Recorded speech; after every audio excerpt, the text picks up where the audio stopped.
Yes. What it is.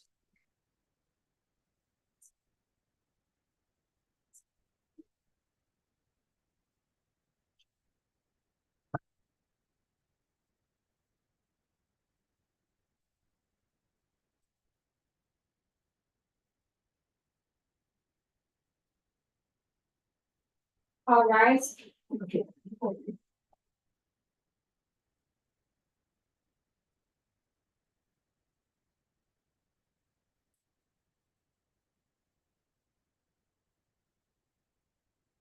Thank you. You can be seated. Welcome, everybody, to the afternoon docket of the Kansas Court of Appeals. I'm Karen Arnoldberger, and I'll be the presiding judge today, which simply means I have the responsibility to take time, to keep track of time, which I usually say I am not very good at. So if I let somebody go over, I'll make sure I give the other side the same opportunity. To my right is Henry Green, Judge Henry Green. This is a bittersweet afternoon for us because this is Judge Green's last docket. He will be retiring at the beginning of next year. And by that time, we had a little discussion. I'm claiming he'll have 32 years of service. He thinks he needs to wait for his birthday or something. I said, as long as we get into 2025, you've got 32 years of service on our court. It's the longest serving judge on our court. It's 15 days short, no matter what. His birthday's January 15th. So, or maybe I mean anniversary date, his anniversary date. So anyway, and it's great that we're in this courtroom in his hometown, which is, we ask each judge on their final docket to pick where they'd like to sit, and this was Judge Green's choice. And to be able to sit here and look at his portrait on the wall makes it even more special.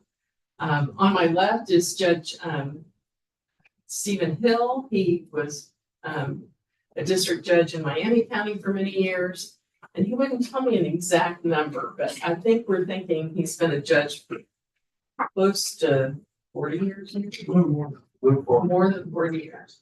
Not all on our court, but just as a judge as a whole. And we used to have a little running talk because there was a magistrate judge that had been on Kansas and a non-law trained judge for 50 years. And so he couldn't fully claim the longest serving judge. It had to be qualified as the longest serving law trained judge. But now the 50-year judge is retired.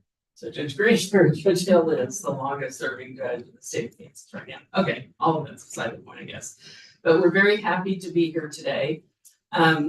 I'll call the cases in just a minute, but let me give you just a few background tips. We know the facts of your case. So you only get 15 minutes each to speak. And so you really don't have to take a lot of time going over the facts if you want to get right to the legal issues. And 15 minutes goes very, very fast. I think, Mr. Sharp, you're the appellant. So I'd like to know if you would like to reserve any of your time for rebuttal. Your Honor, Chief Judge, I would like to reserve 3 minutes. 3 minutes, okay. So with that, we can go ahead and get started. If the party, I'll call case number 126881, City of Prairie Village versus PV United and Rex Sharp. You want to come on up and just first give me your appearances. I see Mr. Sharp on behalf of the appellant, and then who is representing the appellee here? Joe Halpier on behalf of the City of Prairie Village. Okay, got it. David Waters on behalf of the City. Okay, so you're both here. Okay, great. And the other thing I wanted to mention, Mr. Sharp, I know we sent out to council a supplemental briefing issue on whether we have a final decision. You can address that here today if you want, or you can just stand on whatever your supplemental briefs are on. We're not demanding that you address the issue today. We know it was a last minute thing. So anyway, you may proceed. May it please the court, I will address two issues, jurisdiction and the technicalities lodged against the petitions. This court has appellate jurisdiction, but not subject matter jurisdiction. The technicalities raised are not enough to prevent the people from voting on these petitions. Let me jump into appellate jurisdiction. When a judgment is entered, as it was here, all of the unruled upon motions are impliedly denied. So consequently, this court does have a finding. And you have a case that says I that. do have cases that support that, both from federal court as well as from Kansas Supreme Court, Kansas Court of Appeals. The subject matter jurisdiction matter, however, is more serious. The city council here did not sue a circulator of the petitions as required by this court in the city of Prairie Village versus Morris back in 2011. A circulator is the only one that has standing in which to be sued in one of these petitions. The reason for that is simple. Circulators have to watch over the voters as they sign the petitions, but more importantly, they swear under oath not only to their name and their address, but that they will be subject to the jurisdiction of the court in the event that there is any kind of court inquiry. And those circulator names, of course, along with petitions, are then filed in the public record when the petitions are submitted to the county election office. So the city knows exactly who the circulators are. They know their names and addresses. They knew who they were in this case, and they didn't sue a single one. I was not a circulator. Prairie Village United Inc., of course, could not be a circulator. A circulator has to be an individual. So consequently, this court doesn't have subject matter jurisdiction of the case, and the court below never had subject matter jurisdiction of the case because the wrong party was sued. What is the practical impact of that argument? The practical impact of that would be that the petitions were not timely challenged, and therefore they should immediately go on the ballot as soon as there is a Prairie Village citywide election, whether that be a primary or a general election, or if there's a special election citywide for the Prairie Village. But that's not a decision for this court. Yeah. The timing. The timing of that would be a matter for the statutes which spell it out. And the statutes, for instance, KSA 253602E specifies that at the next citywide election, whether that's primary, and there aren't very many primaries that are citywide, but general election or special election, that's where it would be done. So the statute already sets that out. It wouldn't be something for the court to decide. So it's it's submitting those petitions to the election official. And then the election official has to do some sort of certifying of those petitions, right? That is correct. And is there a certification? I see there was a letter in here from the election office, and I'm wondering if that's what you consider the certification or? That would be correct, Your Honor. And that really goes to one of the technicalities that was raised here, that the circulator should have used a voter identification law rather than just watch over the people who sign. But the voter identification law is KSA 252908B, and that only applies to actual voting. It has not been extended to initiative petitions. Instead, initiative petitions are verified by the county election officer reviewing the signatures that they have on file. And that's under KSA 25-3601A. So that technicality, attempting to avoid all of the petitions, would be incorrect in the event that the court reached that issue and found that it did have subject matter jurisdiction. As for the strong mayor issue, the issue really comes down to whether there has to be this ballot language in front of the initiative petition language. And that issue was resolved handily in the Peter John case, which simply found that the initiative statute says how you're supposed to frame your initiative question. The ballot statute provides how the county election officer is supposed to frame the ballot. So the initiative petition binds the petitioners, the ballot statute binds the county election office. In this case, in Peter John, it was KSA 1230-13A, which was the initiative statute, and B, which specifically talks about the ballot statute for the county election And officer. what's the time frame you were indicating that the city didn't act in time, therefore it should have just gone on the ballot? That's correct. They didn't. What is the time? They have 20 days from the time the petitions are filed.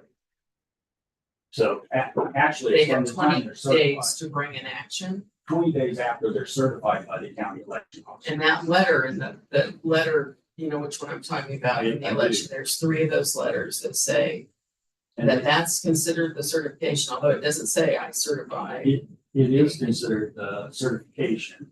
The thing at issue is they actually did sue in time. They knew they could have sued in time. They just sued the wrong party. They didn't sue a circulator for whatever reason. I have my own reasons why. And was that all part of the motion to dismiss? It was not a part of the motion to dismiss. The subject matter can be raised at any time and can't be consented. In fact, Prairie Village United, PV United Inc., consented to jurisdiction at that time, or consented to being sued at that time. Just wanted a quick determination in an effort to get this thing on the ballot in November 2023. That's the nature of initiative petitions. They're usually hot in the political arena at the time. And so delaying now for a year and maybe even 2, because we probably can't make the November 2024 ballot. You may be looking at a 2-year delay already. That's unfortunate, but that's where the act is like. So with respect to the strong mayor technicality, the court, I think, below actually got this one right and found that strong mayor initiative petition should have been approved and should have been on the ballot. Unfortunately, she didn't rule quite fast enough, and so we weren't able to get on the ballot. With respect to the initiative petition to reduce to 7 and form a mayor, council, manager form of government, there were a couple of issues that were raised. Some of them have already fallen by the wayside that couldn't shorten somebody's term of office, which of course you can. And the other issue they raised was that you can't elect somebody under the petition before it's actually adopted. And of course, that didn't happen. Everybody who signed up for this November 2023 election, they signed up under the 13-member strong mayor type form of government. They went through a primary under that form of government, and they were actually elected to that form of government. Now they sit under that form of government. So if the issue ever existed, it's now moved in any of them. The issue of whether you can transition into the new government, or whether you have to clear out everybody and then elect everybody anew, is an issue where the petition controls. I'm not saying we couldn't do that. Let me back up for a Yeah. minute. You have both these abandoned petition and the adoption of a new form of government petition. Right. What if the adoption one passes and the change the form fails? Where are you then? Well, you are then into KSA, I believe it's 12184 lowercase a, which says that the council continues on until the new form of government is adopted. And they have, the statute actually sets that out, says how that's supposed to work. So their idea is that the city council is supposed to adopt a resolution for whatever they think the next form of government should be, and they submit that to the electorate to vote. And I think they have to wait 60 days before they do that. So the legislature thought of that issue. Here we believe that won't happen because both should make it. The technicality issue here on transition versus completely new government, both could be done. I don't know why we clear out everybody and do it completely new and leave nobody with any kind of experience on the city council. That's not what we chose to do in our petition. And I think although it could have been chosen, I guess, as an option. That's not what we chose to do here. Those that were elected in November of 2023, plus the current mayor, would start. And then the terms of office, the initial governing body, which is the term of office that needs to be set forth, wards 5, 6, 4, 5, and 6, and the current mayor would be 2 years. And the other 3 city council members would be 4 years. So it is out. Their complaint is, well, you didn't set it out for all of perpetuity. Well, we kind of did set it out for all of perpetuity for 4 years for the council, and then for the mayor, it remains the same as it has always been, because KSA again, 184A B, overstrain B, is kind of an odd statute, sets forth that you continue to rely on the existing law until it's expressly changed in that regard. So the Prairie Village Code sets the mayor's term at 4 years, and consequently, we don't have a problem with the term of office. With respect to limiting the citywide rezoning initiative, that petition defines rezoning. That's a completely new, purely legislative issue. It provides due process rights, legislative, and it preserves property rights. Rezone your own property, again, a legislative issue, not something that can be done by the city manager or somebody like that. McAllister versus City of Fairway is kind of the linchpin of all the cases here. Although I think the Inman case also addressed well and has been recently used by the Kansas Supreme Court. The comprehensive plan defense here fails. That's the defense that the city council wants to rely on here. It fails because the comprehensive plan is not valid. If you're going to bring a defense, you've got the burden to show that it's valid and violated KSA 12747B and 12747B. So consequently, that defense would fail. But even assuming that that was a valid issue on a comprehensive plan, there's no conflict with comprehensive plan. There's not a single provision in comprehensive plan that is in conflict with the proposed ordinance. You can still have affordable housing. You can still have accessory dwelling units if you want them, but you just don't get them citywide, all without due process, all without consent of the owners. So you can still have them, but there's nothing in the comprehensive plan that says anything about citywide initiated rezoning. Never mentions it at all. So there's nothing in conflict whatsoever. And even if there was such a conflict, it would not be so substantial of a conflict with the entire comprehensive plan that it would be set aside under the McAllister statement. You're starting into your rebuttal time. I will stand on my brief on the floor part steps. I think it's well played out, and I will move on. Appreciate it. Thank you.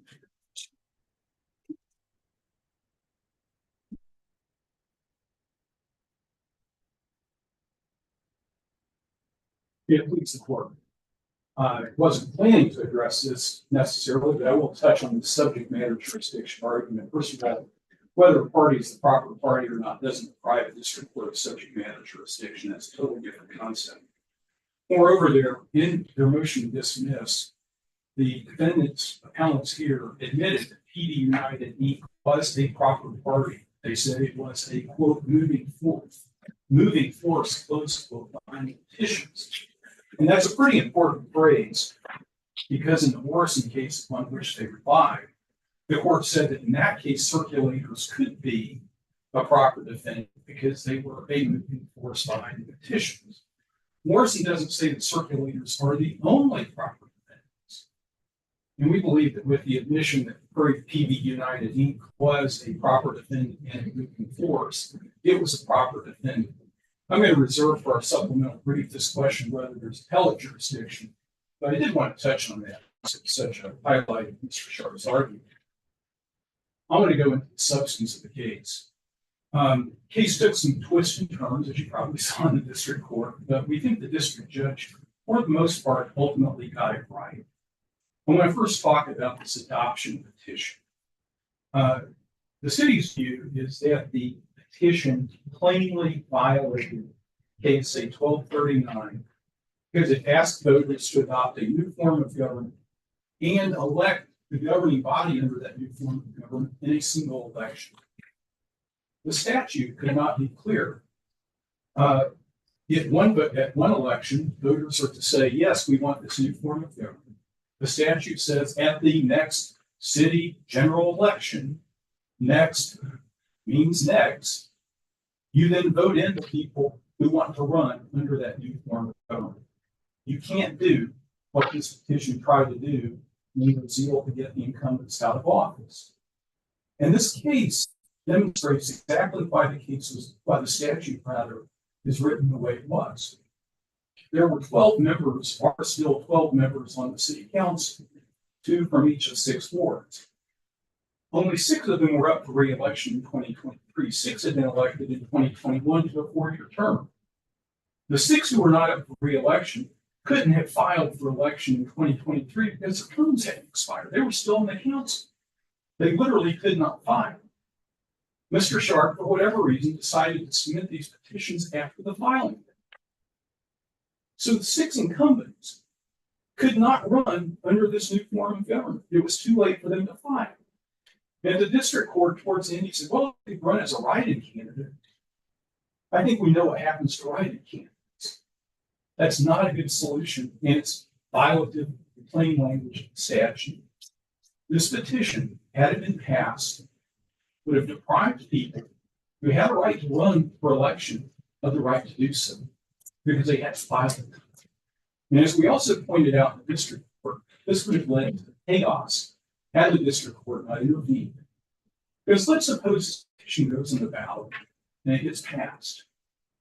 At the next city council meeting, the 6 council members who were incumbents would come in and say, this petition's illegal, we're still in the council. The other 6 would say, oh, no, you're not. We got elected under this petition. And you end up with an ungovernable city. That is exactly why the statute was written this way. So that everyone, once citizens have decided on the form of government they want, everyone starts from the same point in deciding whether to run. It's really that simple.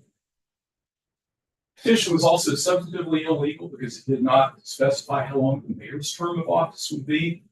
It had some awkward language about the current mayor serving his 2 term, but said nothing about how long the mayor would serve after that. Now, Mr. Sharp has argued that, well, that's covered under KSA 184, I believe, that you continue on with the old form of government. No. 12-1039 plainly requires that the petition state the term of office for everyone who's going to be on the governing body. And that includes the mayor, because the mayor is a member of the governing body under the mayor, council, manager form of government.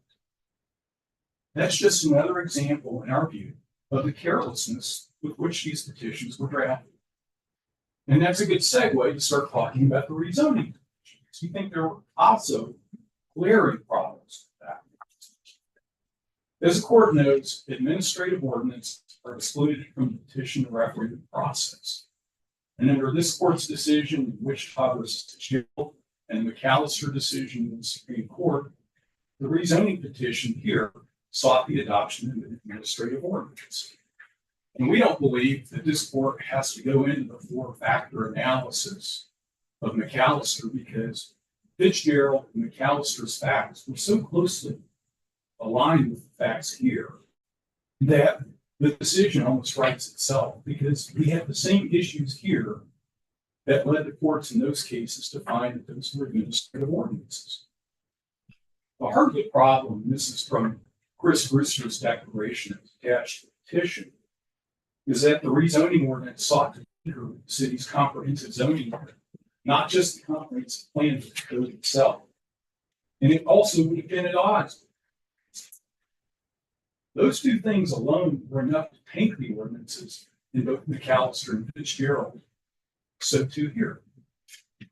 One of the problems, maybe the key problem that Mr. Brewster pointed out, was that the petition tried to define rezoning as changing a lot from a more restrictive zone to a less restrictive zone, only that. Now, one of the arguments they raised, I believe, in the reply brief is, well, we're not telling the city how to zone, we're just telling you how to go about it, what the process is you have to use. I can't imagine anything that's more administrative than telling the city what their process has to be. If the ordinances in the other two cases were administrative substantively because of how they tinkered with the zoning code, purporting to tell the city, here's how you have to go about it, it's even more administrative. Another problem, though, is that their definition of rezoning, which is very narrow in this ordinance, is at odds with how anyone uses that term and how it's commonly used in city proceedings. It typically means a change in the zoning either direction. So if rezoning only means going from more restrictive to less restrictive, as they argue, the problem Mr. Brewster points out is that this implicitly ties the city's hands if it ever wants to change zoning of property the other way. For example, you want to go from a commercial property to mixed use, which is kind of a common move nowadays, where instead of having a big box, you'll have first floor retail, second, third floor residential. It's mixed use. That's more restrictive. Can you do that? If rezoning is only defined a particular way, you can't do it. Similarly, what about trying the city council often go in and say on a blanket basis, we're going to change the allowable uses within a particular zone? This ordinance presumably would tie the city's hands in that way as well. So if the city were to decide, okay, we're going to allow another use on this type of property, is that a rezoning? Under this ordinance, it could be. Certainly a lot of grounds for litigation. All of this goes to really the third McAllister factor, which is this something that requires specialized expertise? It does. And that's what those cases relied on. I believe in one of the petitions in McAllister, that was the only factor that pointed towards administrative. And the court said that's good enough. City like Prairie Village, they have a planner, professional planner on contract. It goes to a planning commission, people whose job is to look at these things in detail and decide if this is the right idea. That's all the board gives to the city council. That's a specialized expertise that's brought to bear here. Like this ordinance would interfere. And the problem that this ordinance would have created is made even worse by the fact that under Kansas law, it's frozen for 10 years. If an ordinance is passed through an initiative petition, it cannot be amended or repealed for 10 years, other than through another. So the city would have been powerless to deal with all the nightmare scenarios that this careless ordinance would have caused. And for that reason, the district court properly found that this was an administrative ordinance. McAllister involved an attempt, much like this case, to restrict the city's efforts to rezone, or even the ability to rezone residential property. The Supreme Court held that this was an administrative ordinance because, among other reasons, it was a piecemeal approach to zoning and conflicted with the comprehensive plan. And it was the type of change that required specialized expertise. Fitchburg, this court likewise held that a proposed ordinance that was going to impact zoning and property was administrative, again, because it's trying to do it on a piecemeal basis. Zoning codes are very complicated creatures. Changing a definition here can have ripple effects way down the road. And whoever drafted this ordinance gave no thought to any of that. And that's why these cases were decided the way they were, why this case should affirm the district court's ruling. Mr. Sharp's argument that the comprehensive plan is invalid, as we've argued in our brief, is not preserved on appeal. He made that argument first time in his briefing. Relied upon material outside the record, not even in the record on appeal. So we don't believe that's a proper argument. I want to touch very briefly in my remaining time on the cross appeal. On the rezoning petition, we've raised our primary argument there having to do with signature validity, what he calls voter ID. We think the legislature did use different language. when it's going to adopt an ordinance. And they did that for a reason. We have voter ID for elections. It's not too much to ask people to do that if they can sign a petition to make sure they are who they say they are. We've analyzed that in our brief. I'll rest on that. And then finally, on the abandonment petition, Judge Arnold, I think you hit on, I think what the real issue is. Clearly, the county councilor said, you've got a problem with the form here. You don't have some language the statute requires. They charged forward anyway. You do that, you do it at your own risk. But I think the large question is what good does an abandonment petition on its own do? Mr. Sharp is correct on the point. Form of government is not changed until they're lawfully enacted change, either through an election, governing body, making a revision to the charter, something of that nature. An abandonment vote does nothing. It may be symbolic, but it does nothing. The law doesn't require anyone to do a few go back, and that's what this would be. You can put an adoption petition to change the form of government on the ballot as a standalone proposition. And if that passes, that changes the form of government if the petition is otherwise legally substantively valid. And that's all you have to do. So our position is if they want to do these things, they need to go back to the drawing board and do it in a more competent way. Are there any questions? Thank you. Mr. Sharp, everybody.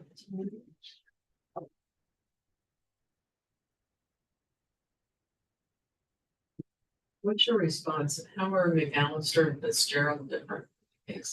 They couldn't be more different. In McAllister, they barred all rezoning. Of course, we enabled rezoning, not only the city initiated rezoning, but we don't touch individual rezoning. And in McAllister, they barred eminent domain completely, so the city could never acquire property and rezone it. And we don't even touch the eminent domain. It's not even that issue important. So if there could be anything that was more different than McAllister, it would be our ordinance. It's almost the exact opposite. So not even remotely comparable. Subject matter jurisdiction.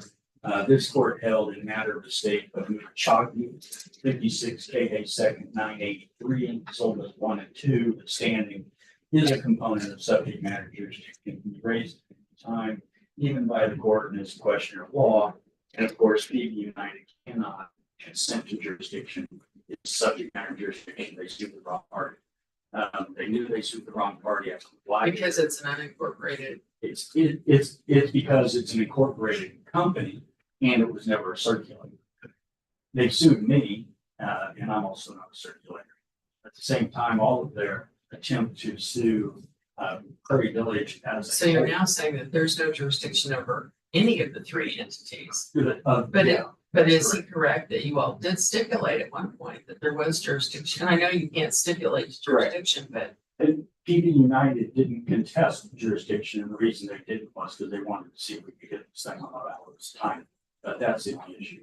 With respect to the abandoned strong neighborhood issue, I think that one was addressed by the court below. That's a simple direction between initiative and ballot. The adopt petition, this issue about the incumbents couldn't have filed. They could have if they wanted to, but it didn't matter. That issue is completely moot at this point. The issue. What about the point of if only the abandonment petition were passed? What effect would that have? The effect is that the statute would control and that the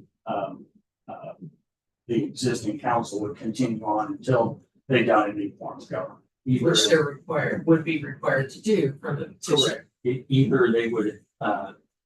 Either they would set a new form of government themselves, or they would send it to the electorate to say, here's what we propose. And so why put both of those items on the ballot? They have to both be on the ballot. You said they have to? Well, they don't have to, but they're usually done together, and you can't combine them because you can have a petition that can only have one subject, abandoned or adopted. So that's the reason.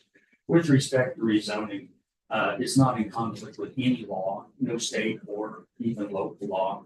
Now, they do say it ties the city hands. Well, you know what? If That's what the ordinance was intended to do, was to prevent the city council from doing what they were trying to do.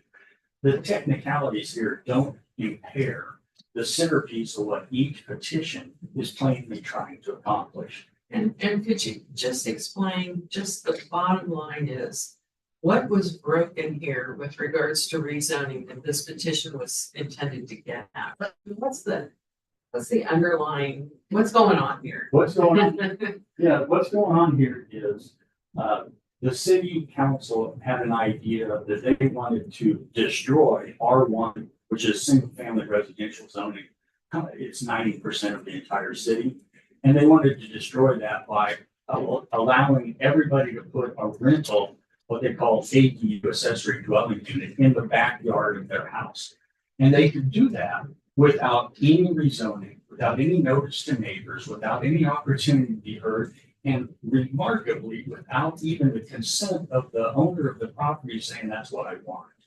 And so that was the idea, was that they were just trying to run roughshod over the citizens, and the citizens said, stop. They went to a meeting. So the point is just scorched earth. Yeah, so they wouldn't listen. The Point of these petitions is scorched earth. Well, If we want the rezoning to be like X, and we need to throw everybody out to make sure it's like X. No, we didn't. We're not throwing anybody out. There was no recall petitions of any Right. kind. There was, as they looked at it, they said, we can't get people to run on our city council very easily. It's 13 members. Right, it's a Imagine- large city council. Imagine trying to get something done with 13 members. And it's a holdover when Prairie Village was really small. Most cities of the third class end up as a strong mayor because they can't afford to have a city manager. We pay our city manager $215,000. He ought to be allowed to run the show, not the strong mayor. And strong mayor sets the agenda, strong mayor kind of controls what happens. The city wanted to gain its city back. And the way in which it could do that was, we will have this shrunk down to the size that almost every city in the state has. We will get rid of the strong mayor like almost every city of the first class has. And we will not let them run over us and do what they want on rezoning 90% of our city without our consent. And the rest of it would just be, now let's go vote in people that we want to vote in, and whoever the electorate votes in. And in this particular last election, 4 of the people who were not incumbents, they got elected. But the other 2 that were incumbents did get elected. And that's the nature of the way voting supposed to work.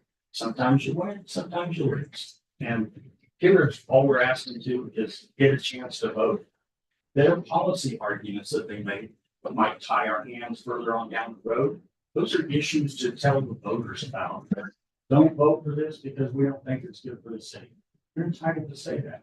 We have our own response, and it's the electorate that should finally decide who's right. So we ask that you let us vote. Any other questions? Hey, no Thank other you. questions. Thank you very much. Thank We you. appre- Oh, you're wondering. I have nothing more to say. Thank you very much. We'll take this matter under advisement and issue a decision as quickly as possible. Thank you. Thank you. We're going to take a break now for a minute before we start the next case. Your Honor, I'm going to say on behalf of everybody, thanks to all of you for your service, your long service here. Now, I'm the young one. And just reloading. Thank you.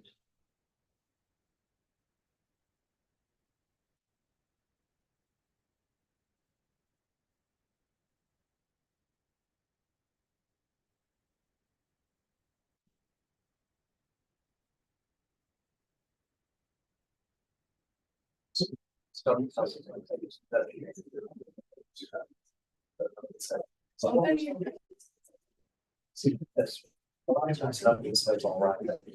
When they want me out, they would say all right. I had them both. I'm the only one that's ever had. The tornado happened. They get less. They. Speaking of zombies, and I love that. Oh, yes. Yeah, we have some life experiences. So I did it every day.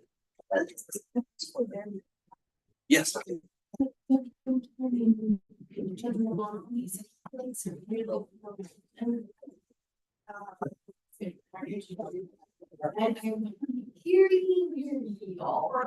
the Honorable Chief Judge Malone of the Court of Appeals. It's I like that. just Frank. Maybe, but I think he really thought that. I don't think so. He was a lot, he was a lot more quiet when he was the chief judge. He was not. You're seeing an open Judge Malone. Or Judge Malone, not chief. The man married me. Those are my two judges. Okay, so she's sitting. Okay. I agree. Well, I mean, if he's on his marriage, certainly, yes, you gotta.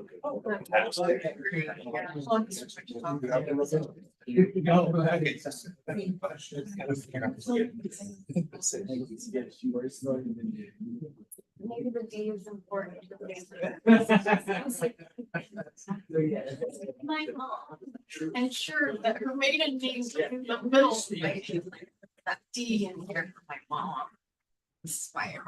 I think the cameras are perhaps picking up Hi, how important, YouTube, if you're here. you're talking about how important the is. So And I think be on YouTube. that's okay. There's worse things. I could be that cat lawyer. I'm not a real cat. So you went to law school the entirety of COVID. Did you even meet your professor? Really?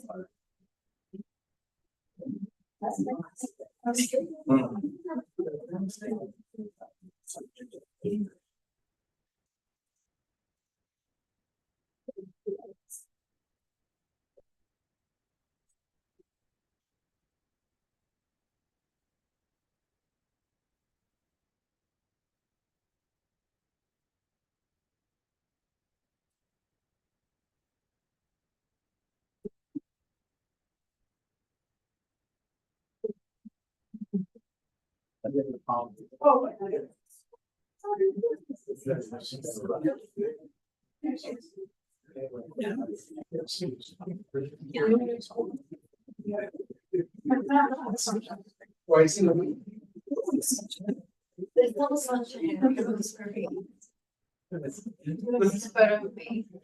It's okay, I know the answers now. I think my bad. You actually don't want to take it, then. Should save that battery. But no, that's the catchphrase.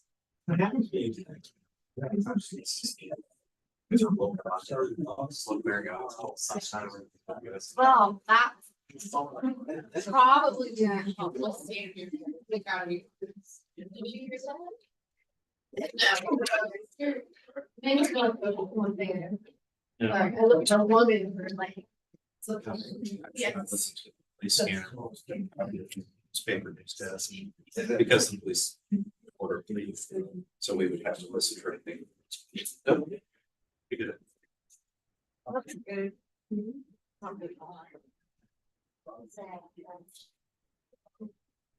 I'm so sad. Focus on one task at a time. Yeah, he's also deaf, which doesn't. I am, he has worse hearing than my mom. And the reason is just like he's agree with everything. And there's our student, so it's about her. You don't check them.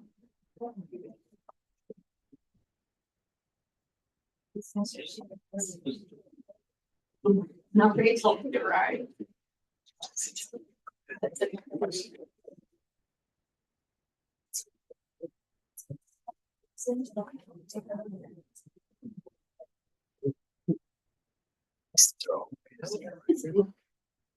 I'm here, how are you? Doing all right.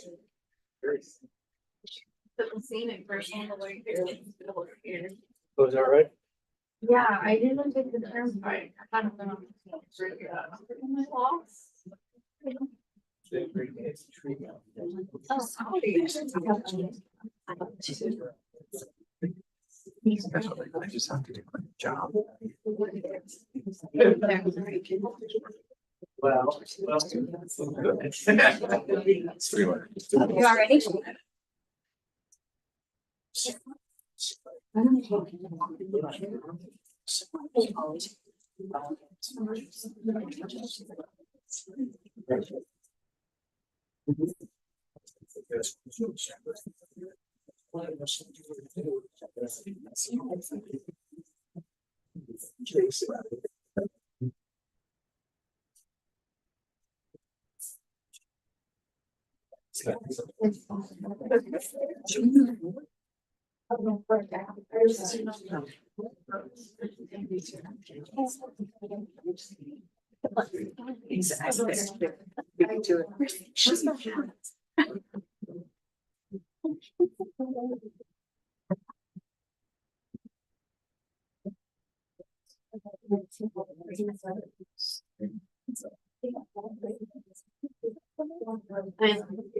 Do you ever put your hand in the picture?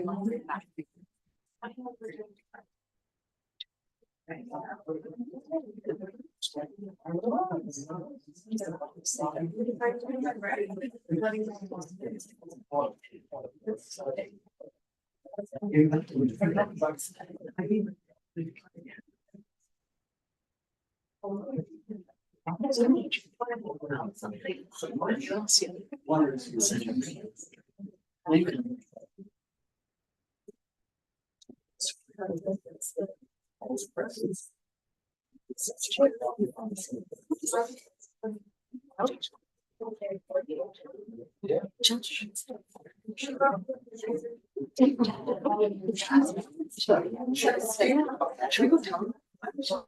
Let's say just just randomly.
Something else. Yeah.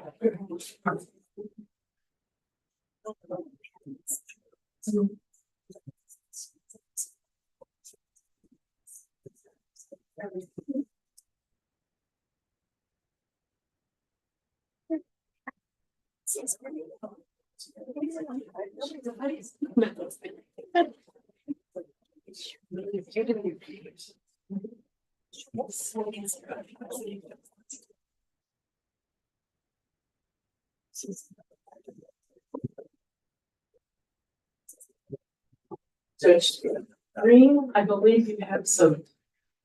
For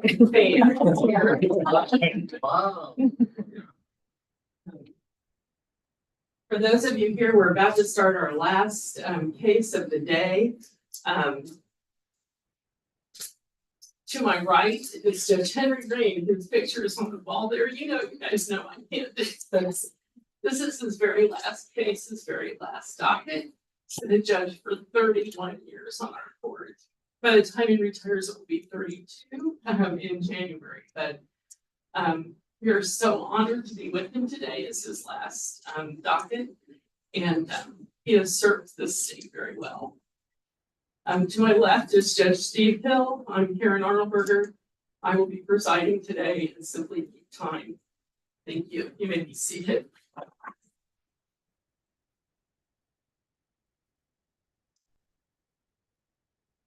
Okay.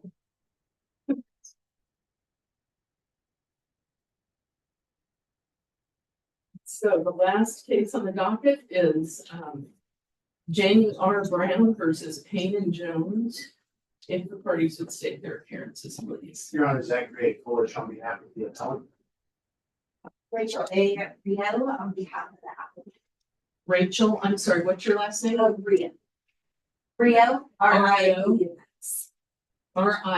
O-U-X. Okay, and are you on the brief? I don't know if I am. Okay, so I just need your bar number. Oh, okay, yes, 272. 272 3. 83. Okay, thank you. All right, and Mr. Pollock, did you wish to reserve any time? 5 minutes, please, Your Honor. 5 minutes, okay. We will do so. Thank you. Yeah.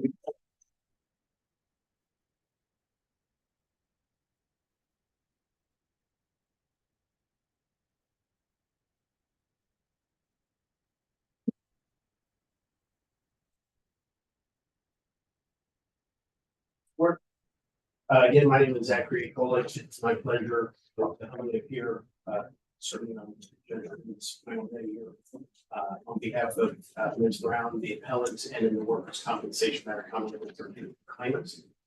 I appreciate the judge's comments before we started this afternoon's docket about skipping through the facts. The facts in this case are primarily stipulated and undisputed.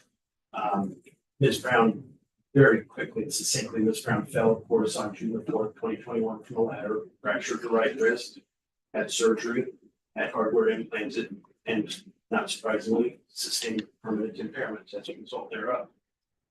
That permanent impairment, the degree of which, or the appropriate calculation of the compensation that she is due, is ultimately what is in dispute today. A brief, very brief bit of workers' compensation history for the court. Through May 15th of 2011, for just shy of about 20 years, the Kansas Workers' Compensation Act effectively moved forward, carried on unaltered from a statutory perspective. On May 15th of 2011, there was a significant overhaul to our act on many different levels. And these changes made it more difficult to prove an injury is covered as a compensable claim, and also to recover compensation for an injury. However, at that time, the AMA guides to the evaluation of permanent impairment for the addition remained the required standard for which permanent impairment was determined. On January the 1st of 2015, the AMA guides to the evaluation of permanent impairment 6th edition were implemented. In addition to the implementation of the 6th edition was some additional language that has commonly come before this court for further determination, which is again why we're here today. Two of the seminal cases that started this process post the 2015 changes are, of course, Johnson versus U.S. Foods and Garcia versus Tyson Fresh Meats. I suppose, unfortunately, those two cases were specific to what are general bodily disabilities, or what my brethren commonly refer to as body and full injuries. Nothing was determined specifically at those times because the two statutes are different, undisputedly, as do scheduled injuries. So the scheduled injuries provision says you go by the 6th edition, basically. It's a set amount. That's the only evidence accepted. That was the original underlying understanding of the lower courts. Right. Yes, Your Honor. And so that's the issue. You that- believe that we should use the same standard to interpret that provision. If you have a scheduled injury, We do. as you would on an unscheduled injury, which would be the 6th edition and any other competent medical Based on evidence. competent medical evidence. So it's really a statutory construction. To some degree, yes.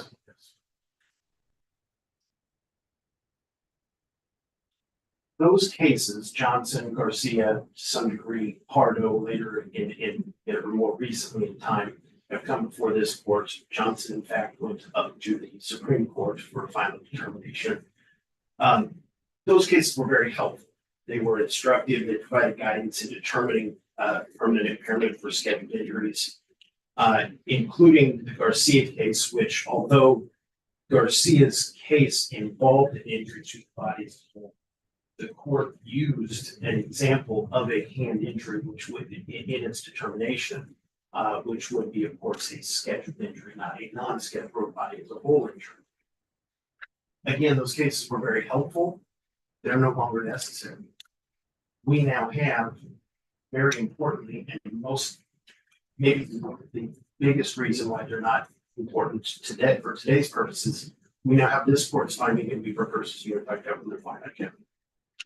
That is Kansas Court of Appeals case 125592, of course, just rendered November the 17th of 2023. That case is directly on point. It is the exact same issue. In fact, this appeal was stayed at my request during the pendency of the Weaver decision until that decision became final. I am confused and a little perplexed as to how to deal with the fact that Appley does not seem to dispute the Weaver decision in its briefing and arguments. I very simply put, think Weaver was done correctly. I have to assume because it was not argued in the brief, they do too. In its decision, that court very clearly found, that panel, excuse me, of this court very clearly found that functional impairment must be established by competent medical evidence and based on the relevant edition of the guidance.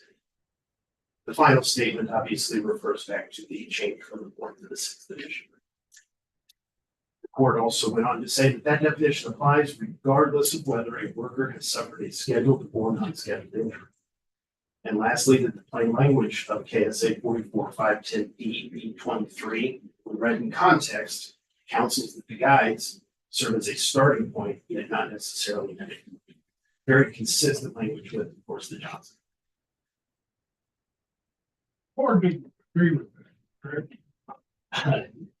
Your Honor, the ALJ, the administrative law judges and the board up to Johnson, up to the Johnson decision regarding body as a whole injuries and up to the Weaver decision as to non-scheduled injuries have never agreed to that. But there was a dissent of the board, right? There was indeed. You just anticipated my concluding comments.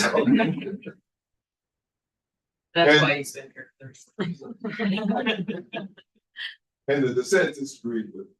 Yes, the board is a 5-panel board, of which I was able to convince one judge to dissent, or one board member to dissent, but the 3-panel that I was assigned ultimately ruled against me and said that the Johnson case does not apply.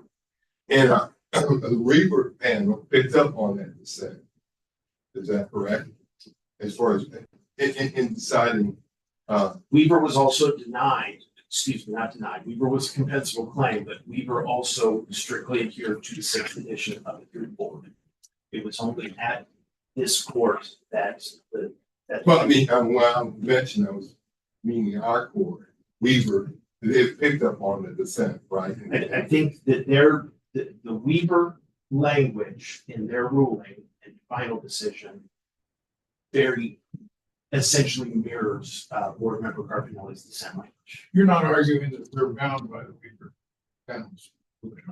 I'm not arguing that you are bound by it, but it is certainly instructive or helpful. Persuasive, yes, Your Honor. In that it was not appealed within the time frame required to take before the Supreme Court. But I'm not arguing that you are bound by it. No, sir.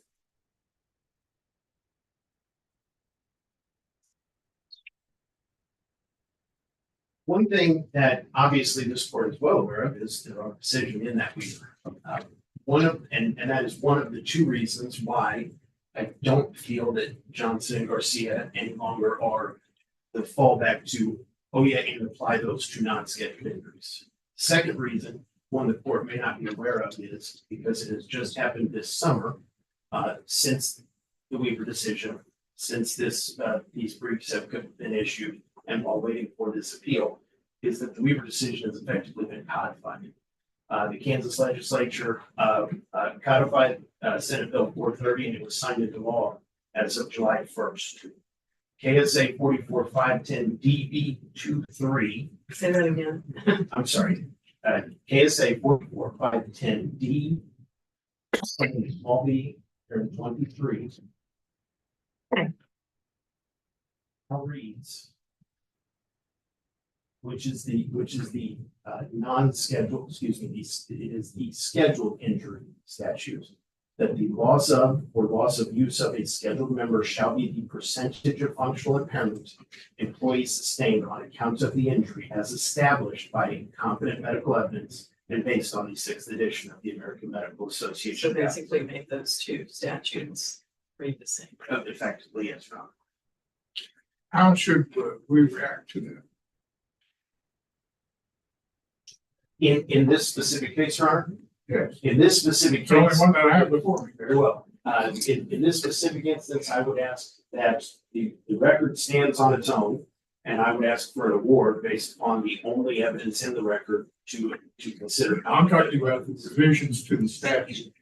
How should we treat that? That's not binding here because it's obviously they took place after. It went into effect after, and it was written into law after the Weaver decision. I would argue that there is my argument is that it can be considered a procedural change of law. It is not amended, altered, added, or taken away any benefits from an injured worker. And it is not added, amended, changed, taken away any obligations of a workers' compensation insurance carrier. Well, if it didn't do anything, why did they change it? I don't know the answer to that, but my suggestion would be because the legislature feels compelled that we heard it to be certified under Kansas law. So when you say, when you talk about procedural in nature, you're getting to whether we should consider the statute as retroactively applicable to this case. And the reason that is because it merely, again, instead of changing a benefit or obligation, it governs or clarifies the manner in which that right is determined or calculated. So you've now reached the end of your 10 minutes before you start answering your rebuttal. I will proceed just for one brief minute. Okay. The focus points on several of the progeny cases that have come before us, the Johnson case, Garcia, Pardo, Weaver. There were very specific focuses on the differences between the two languages of the non-scheduled and scheduled statutes. Again, I don't dispute that language is different. There was also a constitutional challenge, at least preserved in each one of those cases, ours included. The Weaver panel, in my estimation, and what I have felt for quite some time, took a more accurate dive, hard look at a more important and more substantive statute that had been not overlooked, but not considered as strongly as what it was the basis of the argument. And that's KSA 44508 sub U. That is the definition statute of functional injury. Which brings me then to, instead of citing for recitating the statutes, I will simply tell you that it is very unlikely that I'd be able to more eloquently or succinctly summarize this argument, aside from what Board Member Cardinelli simply put, which is all impairment ratings, whether for a scheduled injury or an injury to the body as a whole, must be supported by competent medical evidence based on the definition of functional impairment contained in 44508. And the implied, if not explicit, requirement for competency set forth in the guidance. Based on the definition of functional impairment in 44508U, competent medical evidence is a quote baked in requirement for any impairment determination. If 44510D is read as excluding competent medical evidence, we are ignoring the very definition of 44508U which is incorporated into 44.510 when the latter statute refers to the term defined in the former statute. Any further questions? Thank you very much.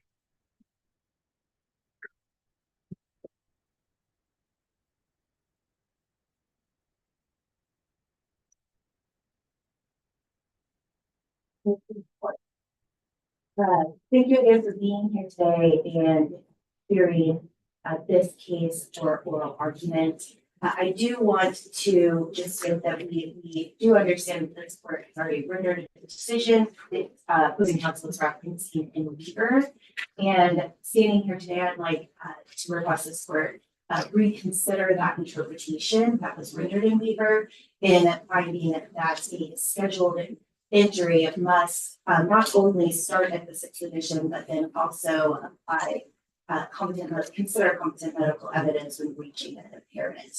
And I'm going to point to the fact, again, as stated, as the opposing counsel has said, there is an obvious difference in the language. Consideration of competent medical evidence is not listed in 44D-B23. And I point to the fact in this case that to read that into the statute would essentially erode it to not what the legislature intended. And I wanted the thought is that the legislature thought to include competent medical evidence in the statute referring it to a non-scheduled injury. And I think it could be considered that it's implied that they made the decision to not include it for a scheduled injury. And if you do read in the competent medical evidence should also be considered for a scheduled injury, you are going to end up in results that I don't think the legislature intended. And for example, in this case, the sixth edition led both of the experts in this case and their opinions and depositions are in the record between 3 and 5% impairment. Then when one expert considered competent medical evidence beyond the sixth edition, wound up in a 32% impairment. That's a huge difference. And so I think parting from the sixth edition for a scheduled injury, you're going to end up not what the legislature intended. And I understand that Weaver, if this court decides to uphold the Weaver decision, Technically, we can't do anything with the Weaver decision. We can either be persuaded by it or we can reject it. Sure. There's another court in Kansas can deal with the Weaver decision. We can't. All right, perfect. Well, I encourage this court to deviate from the Weaver decision in this case. So your point is, if I'm getting it right, is because other competent evidence is specifically laid out in the non-scheduled injury, but when the legislature was adopting the scheduled injury provision at the same time, they excluded that. So we should assume that they meant to do that because they knew how to include competent medical evidence if they wanted. So that's the gist of your argument. Now, what's your position on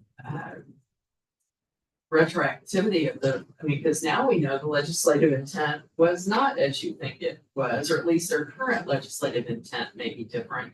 So how do we handle the retroactivity of, or can we apply the new statute?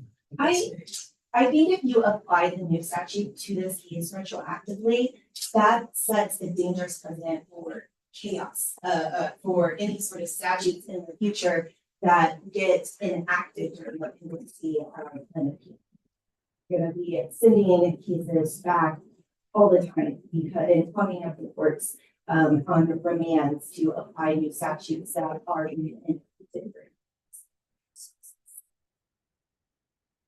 And so, but if this court decides to follow Weaver, I do want to point out that in the Weaver decision, it was noted in the opinion that the court was unable to determine whether or not the impairment opinion adopted by the ALJ and the board, whether that opinion from the expert considered competent medical evidence, and they went into the deposition transcripts. And I would argue in this case the medical expert, Dr. Unruh's deposition, and that is the sixth edition opinion that did not depart from the rating provided. He was asked on 2 occasions within his deposition. Well, he did state on pages 8 and 9 of his deposition that the AMA guidance provided for a 3% impairment, which he stated was accurate. And then also expanding on page 24, during redirect of the deposition, he also indicated when asked if the rating he found pursuant to the 6th edition fit this case, and he answered in the affirmative.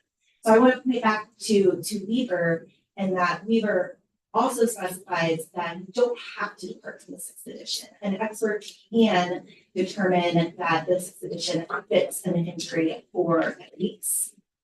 And so I would urge the court to look into that as well to find that the expert's opinion that was adopted in the case did consider, arguably could have considered the competent medical evidence as well.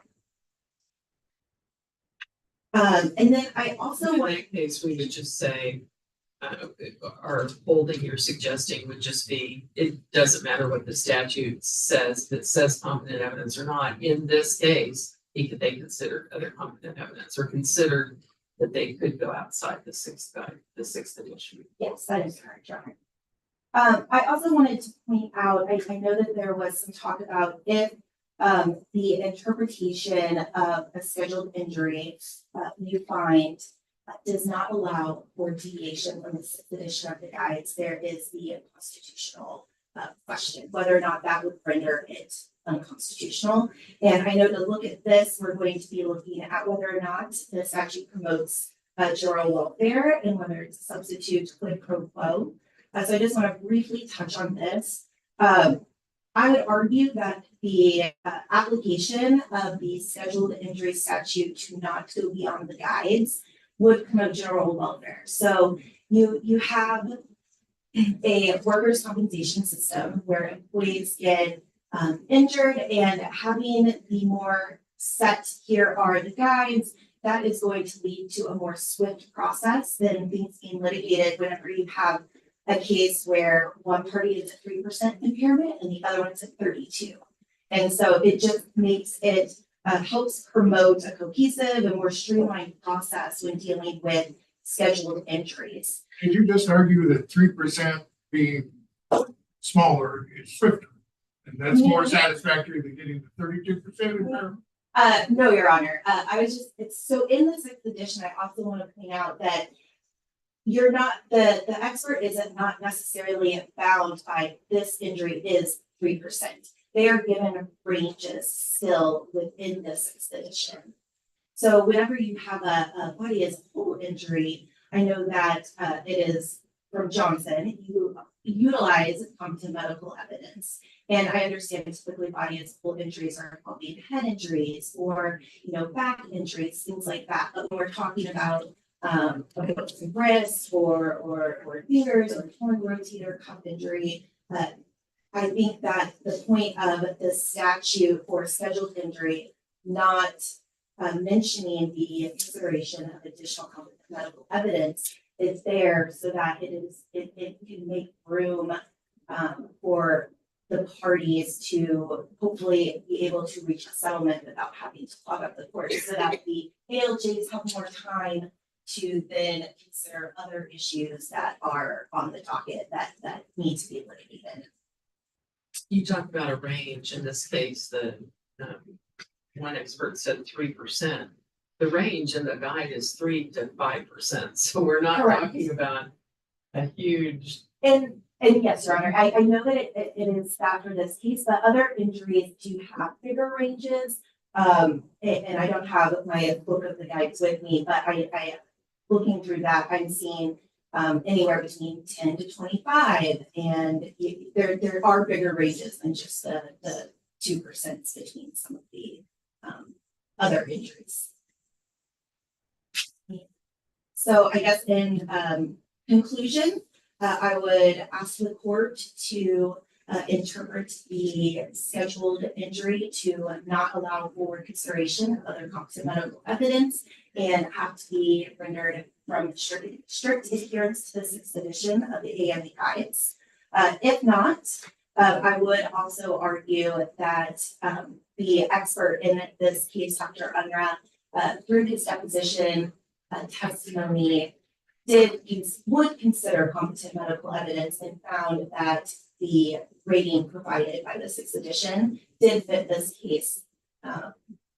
And then should the court find that the sixth edition needs to be strictly adhered to for a scheduled injury, from the comments stated earlier, I would say that that would not render the statute unconstitutional.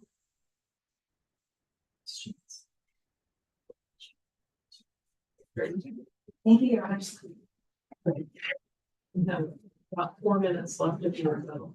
Your Honor.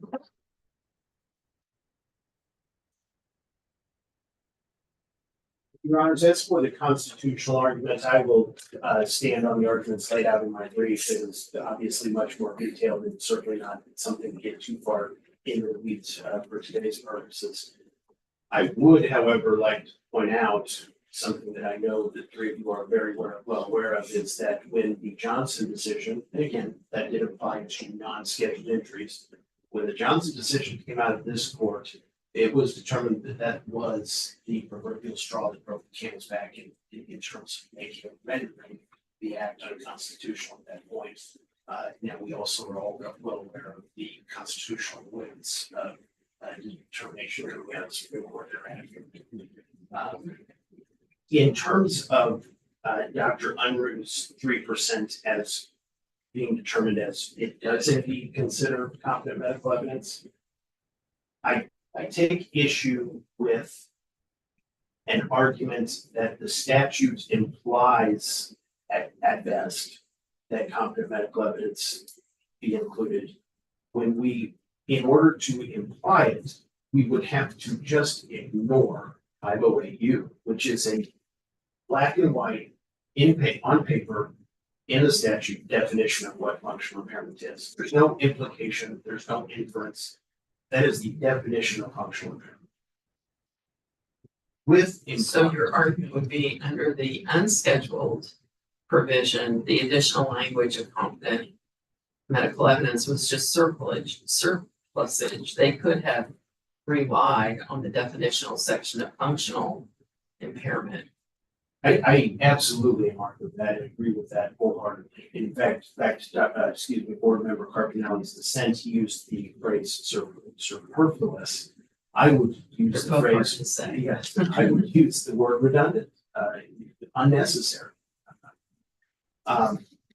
Dr. Unruh, to my point as to whether or not he should be considered to have used a credible medical evidence standard, was specifically asked by me at the conclusion of cross-examination whether he solely and exclusively used the sixth edition in arriving at his opinion, and he answered in the affirmative.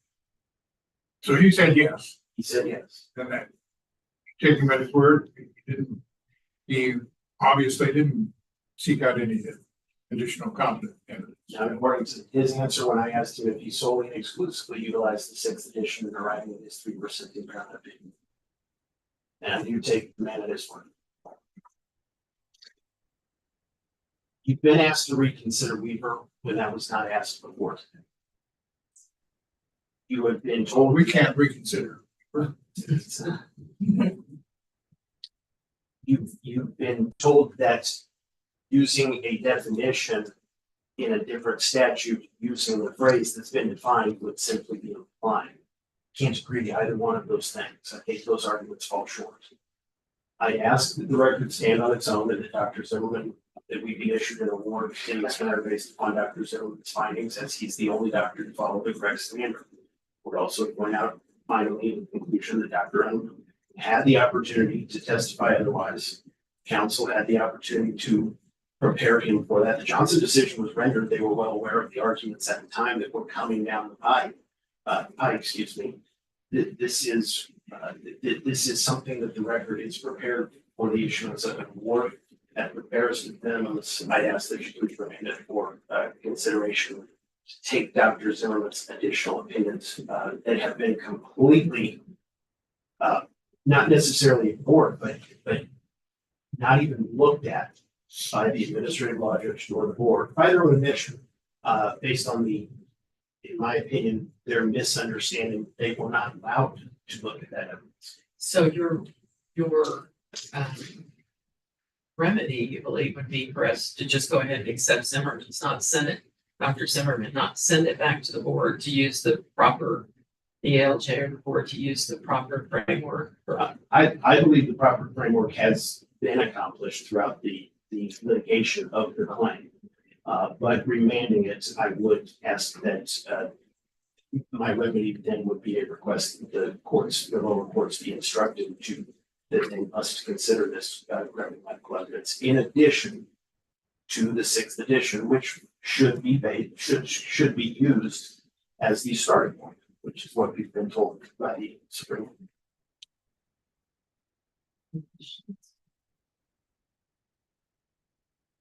Thank you. Thank you. We will take this matter under advisement and issue a decision as quickly as possible. Thank you both for your argument today. We appreciate it. Over and out. There will be a reception for Judge Green and for board next door. So give us a few minutes and we'll be in with some program. We want this road. But Judge Hill just told me to say.